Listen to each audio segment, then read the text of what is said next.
We have a 2010 Chevrolet Malibu. We're going to go through the steps in replacing the fuel pump.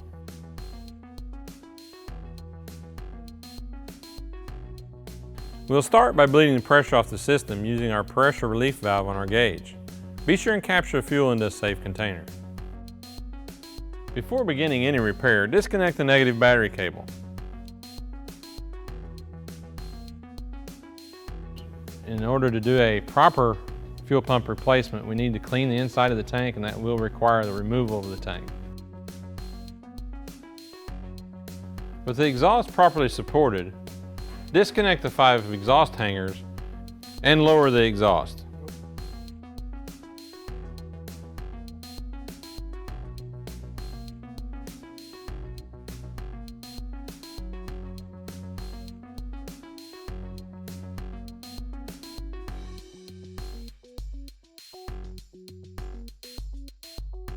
At the front right corner of the tank, remove the anti-lock brake connector from the tank and disconnect the fuel pump harness.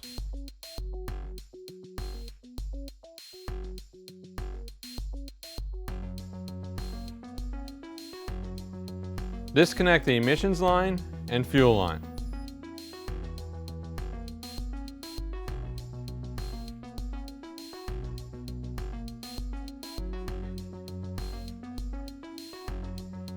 Keep in mind, there may be some residual fuel.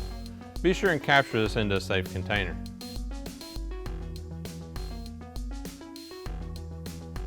Loosen the fuel filler hose. We'll remove this as we lower the tank.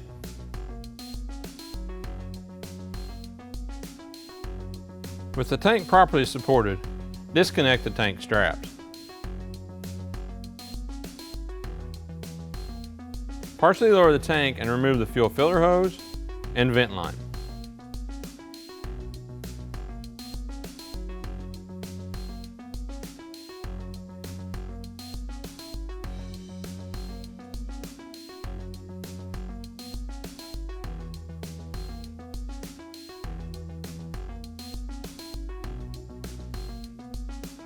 As you lower the tank from the vehicle, you will have to work it around the exhaust. It's a good idea to clean the outside of the tank before removing the module assembly. This will keep any excessive debris from getting in the tank.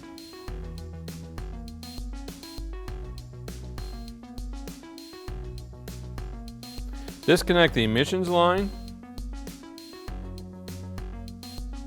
vent line, and fuel line.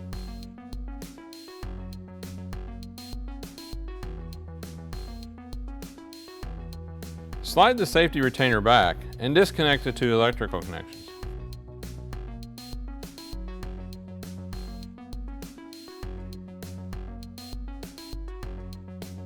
Using a non-ferrous brass punch, turn the locking ring counterclockwise. Inspect the locking ring to make sure it's not damaged in any way that would hinder its reuse. As you remove the module assembly from the tank, you'll have to disconnect the vent line onto the underside of the flange. Be aware that there's a reservoir that will hold residual fuel. Be sure and capture this into a safe container. At this point, we need to drain the remaining fuel into a safe container and clean the inside of the tank. Having a clean environment for the fuel pump to operate in will extend the life of the pump.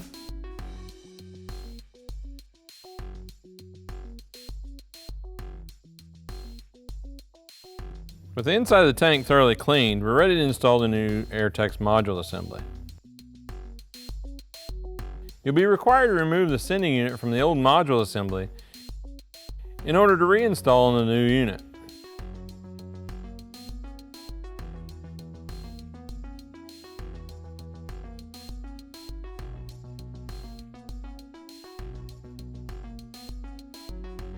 Install the tank seal into its location on the top of the tank.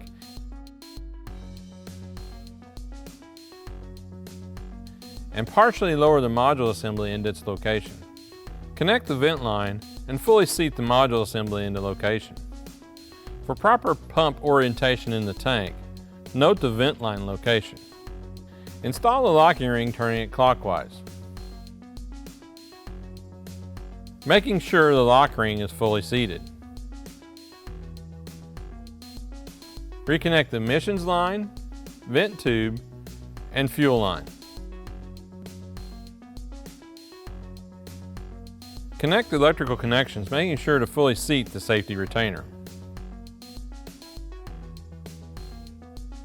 With the fuel tank partially raised into position,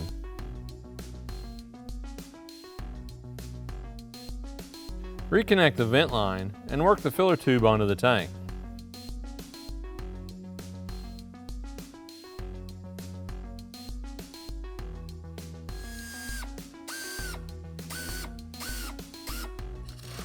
Fully raise the tank into position and reconnect the tank straps.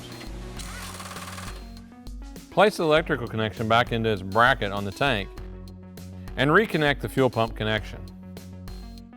Reconnect the vent line and fuel line.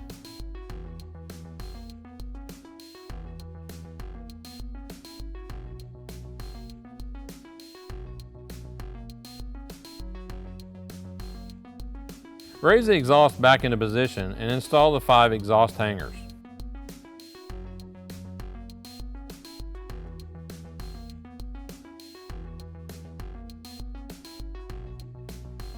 With the repair complete, reattach the negative battery cable. Cycle a key 2 to 3 times in order to charge the system. Start the vehicle and monitor fuel pressure, making sure it's within vehicle specifications. Now before we remove our pressure gauge, we'll shut the vehicle off and bleed the pressure using our pressure gauge, making sure to capture any fuel into a safe container.